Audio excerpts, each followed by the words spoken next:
धन्यवाद सगळ्यांनाच ह्यासाठी की आज तायवानमध्ये आज आमचा शेवटचा दिवस आहे आणि त्या शेवटच्या दिवशी गेल्या 6 दिवसांमध्ये आम्ही काय काय गोष्टी शिकलो आणि खरं इथपर्यंत येऊन पोचणं खूप सहज शक्य नव्हतं. त्यामुळे हा अनुभव तुमच्या सगळ्यांशी शेअर करणं मला जास्त महत्त्वाचं वाटतं आहे आणि इथपर्यंत मला पोचवण्यामध्ये ज्या ज्या लोकांनी मला मदत केलेली आहे किंवा ज्या लोकांचं सहकार्य लाभलेलं आहे ते जास्त महत्त्वाचं मला ह्यासाठी वाटतं आहे की त्यांनी ह्या सगळ्या म्हणजे एकूणच अनेक दिवसांपासून चाललेलं काम आणि आत्ता इथपर्यंत येऊन पोचण्यामागचं कारण एक महत्त्वाची भूमिका आहे. त्यासाठी सगळ्यात पहिल्यांदा डॉक्टर मृदुल निळे यांना मनापासून धन्यवाद, ज्यांनी मला इथपर्यंत आणून पोचवलं. त्यांच्यामुळे मला ह्या एवढ्या मोठ्या जगातला एका वेगळ्या देशाचा अनुभव आज घेता येतो आहे.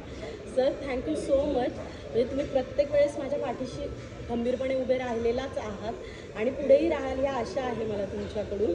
कारण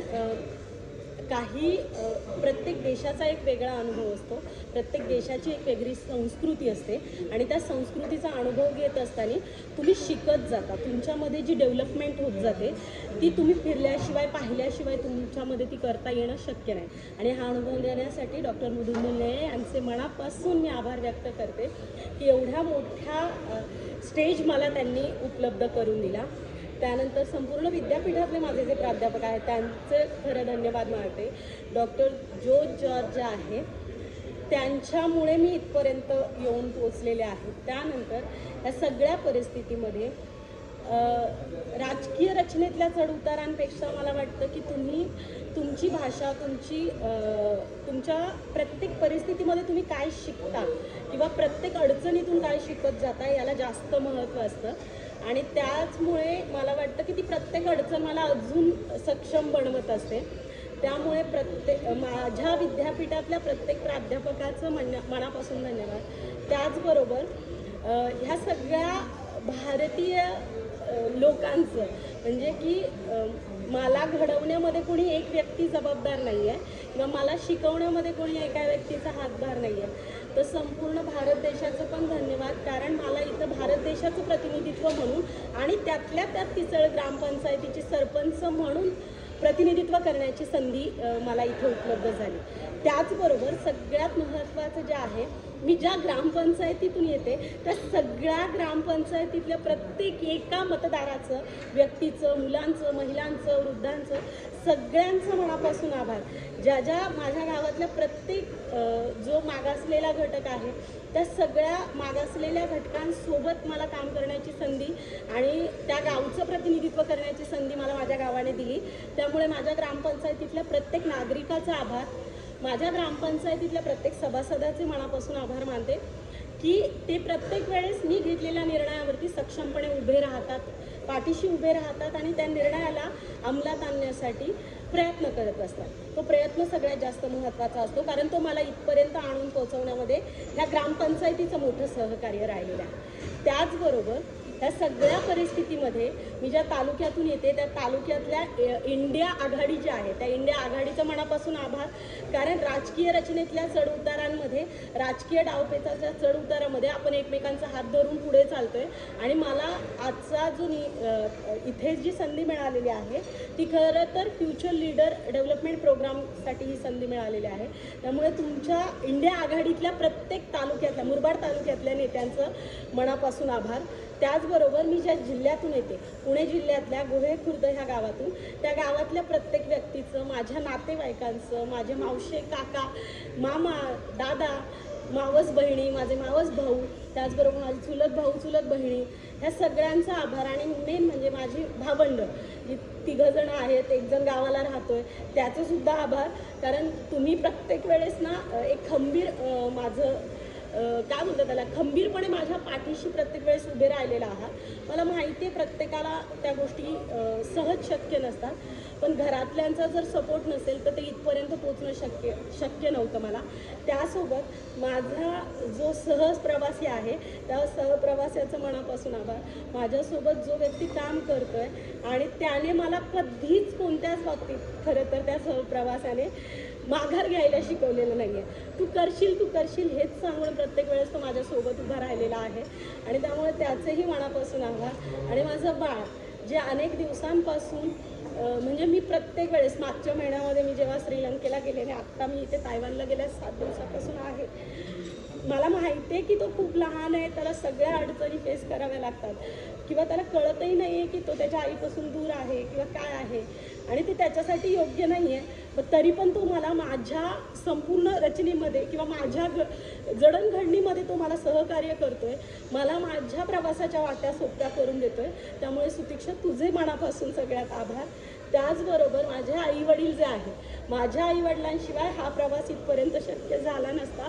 कारण शिक्षणाची दारं मुलींसाठी खुली करणं आणि त्या मुलींना ह्या जगामध्ये उडण्यासाठी अवकाश मोकळं करून देणं हे प्रत्येक आईवडिलांनी जर ठरवलं, जे माझे आईवडील केलं त्यांनी आजपर्यंत, तसं जर प्रत्येक आईवडिलांनी ठरवलं तर जे जेंडर इक्वॅलिटीचा गॅप आपण आज राष्ट्रीय स्तरावर चर्चा होते, तो गॅप कुठेतरी कमी होण्यासाठी आणि मुलींना एक मोकळं आकाश उडण्यासाठी माझ्या आईवडिलांनी मला मोकळं करून दिलेलं आहे, तसं इतर आईवडिलांनी करून द्यावं ही मला आशा आहे. त्याचबरोबर प्रत्येक नातेवाईक म्हणजे मी ज्या प्रवासाबरोबर राहते त्यांच्या घरातले माझे सासू सासरे, माझे दीर, माझ्या नंदा, माझ्या भावजया, त्याचबरोबर त्यांची मुलं, त्यांच्या मुलांची मुलं, या सगळ्यांचा देखील आभार. कारण तुमच्या सगळ्या गोतावळ्यामुळे मी तेवढी खंबीरपणे उभे आहे की मागे मला ती काळजी किंवा तो हे लागून राहत नाही. तुम्ही मागे उभे असता, मागं काय होईल, कसं होईल, आणि ह्या सगळ्यामध्ये मी एवढ्या लांब येऊन पोचणं हे सोपं नव्हतं किंवा नाही आहे. तरीही मी या सगळ्या प्रवासामध्ये काम करते. मला वाटतं ते खूप महत्त्वाचं आहे की एक सक्षम फॅमिली, जी अशी फॅमिली हवी की तुम्हाला अडचणी निर्माण करणारी नसावी. आणि मला वाटतं की माझी दोन्ही कुटुंब म्हणजे माझे सासरकडचे आणि माझे आई वडील ही दोन्ही कुटुंबातले नातेवाईक अशी सहकार्य आणि अशी सक्षम कुटुंब व्यवस्था मला देतात आहे की ज्या कुटुंब व्यवस्थेमध्ये महिलांनी पुढे गेलं पाहिजे, महिलांनी त्यांचं मत मांडलं पाहिजे आणि त्यांच्या राजकीय रचनेतल्या जडणघडणीमध्ये त्यांनी स्वतः खंबीरपणे उभं राहिलं पाहिजे. त्यामुळे माझ्या संपूर्ण कुटुंबाचे मी मनापासून आभार व्यक्त करते. त्याचबरोबर ज्या महाराष्ट्र राज्यातून मी येते तिथल्या पंचायत राज मिनिस्ट्रीचे मी आभार व्यक्त करते. त्याचसोबत त्या संपूर्ण तायवानच्या एकूणच अभ्यास दौऱ्यामध्ये मला इथे तायवान एम्बेसीच्या मुंबईमध्ये जे बँड्रामध्ये कुर्ला बँड्रा कॉम्प्लेक्स आहे तिथे त्यांचं ऑफिस आहे, त्या ऑफिसमधल्या प्रत्येक ऑफिसरचं मनापासून आभार.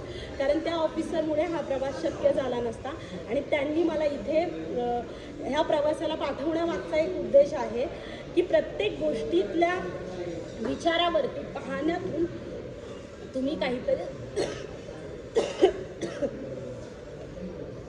शिकत चला, शिका, वाचा, पहा आणि मग ठरवा. त्यामुळे या संपूर्ण एम्बेसीतल्या प्रत्येक ऑफिसरचा आभार. तायवान गव्हर्नमेंटमधल्या आंतरराष्ट्रीय व्यवस्थेमध्ये काम करणाऱ्या प्रत्येक अधिकाऱ्याचे आभार. त्याचसोबत महाराष्ट्र राज्य शासनातल्या मुरबाड तालुक्यातल्या पंचायत राज मिनिस्ट्री पंचायतीमध्ये काम करणाऱ्या प्रत्येक अधिकाऱ्याचे आभार मी मानते. कारण तुमच्याशिवाय हा प्रवास इथपर्यंत शक्य नव्हता. म्हणजे की मला वाटतंय की हा माझा दुसरा देश फिरण्याची संधी मला मिळाली. तर ती माझ्या ग्रामपंचायतीशिवाय, माझ्या कुटुंबाशिवाय, त्याचबरोबर माझ्या शासकीय व्यवस्थेतल्या ॲडमिनिस्ट्रेटिव्ह लेवलच्या अधिकाऱ्यांसोबत यांच्याशिवाय ती शक्य नाही आहे. आणि त्याचसोबत माझे ग्रामसेवक जे आहेत त्या ग्रामसेवकांचं सहकार्य मला राहतं. कारण गेल्या 7 ते 8 दिवस मी इथे नाही आहे, ग्रामपंचायतीमध्ये नाही आहे, तरी त्यांनी ती ग्रामपंचायत चालवतात आहे, प्रश्न सांभाळतात आहे. त्यामुळे त्या ग्रामसेवकचा देखील आभार. त्यासोबत माझ्या गावातल्या प्रत्येक पुढाऱ्याचा आभार. कारण त्यांच्यामुळे मी अनेक गोष्टी शिकते, त्यांना विचारते, सांगते आणि त्याच्यातून घडत जाते. मला वाटतं त्यासोबत मी ज्या अखिल भारतीय किसान सभेचं काम करते शेतकऱ्यांच्या प्रश्नावर, त्या मुरबाड तालुक्यातल्या प्रत्येक किसान सभेच्या कार्यकर्त्याचा आभार. त्यासोबत संपूर्ण मार्क्सवादी कम्युनिस्ट पक्षाचा आभार की त्यांनी मला ही संधी म्हणजे त्यांनी मला सांगितलं की ही संधी तू स्वीकार आणि तिथे जा, शिक, जे पाहायला मिळतं आहे ते पहा आणि त्याच्यातून वैचारिक दृष्टिकोनातून काय नवीन तुला करता येईल याचा विचार करून तू पुढे चालत राहा. त्यामुळे मी माझ्या पक्षाचे महाराष्ट्र राज्य कमिटीचे मनापासून आभार व्यक्त करते. त्यासोबत ज्या मार्क्सवादी कम्युनिस्ट पक्षाने त्या संपूर्ण अभ्यास दौऱ्यामध्ये म्हणजे मला पक्षाच्या माध्यमातून अनेक गोष्टी म्हणजे मी आज जी काही उभे आहे ती पक्षाशिवाय शक्य नव्हतं. कारण एखाद्या स्टेजवर बोलत असताना मांडत असताना तुम्हाला ते स्टेज आणि तो जो काही जो कॉन्फिडन्स आज माझ्यामध्ये आहे तो फक्त आणि फक्त माझ्या SFI मार्क्सवादी कम्युनिस्ट पक्ष आणि अखिल भारतीय किसान सभा यांच्यामुळे या सगळ्यांचं मनापासून आभार मानते. आणि ह्या देशातून मी अनेक गोष्टी शिकलेल्या आहेत. त्यांच्या डेव्हलपमेंटच्या दृष्टिकोनातून आपल्याला अभ्यासस्तरावरती काय केले, आपण काय मॅनेजमेंट करतो, आपल्याकडे खूप मोठ्या गोष्टी आहेत आणि खूप सांस्कृतिक वारसा आहे. त्या सांस्कृतिक वारशावरती येत्या काळामध्ये आपण काय करूयात हे जरा ठरवूयात भारतामध्ये आल्यानंतर. पण आजच्या पुरतं एवढंच.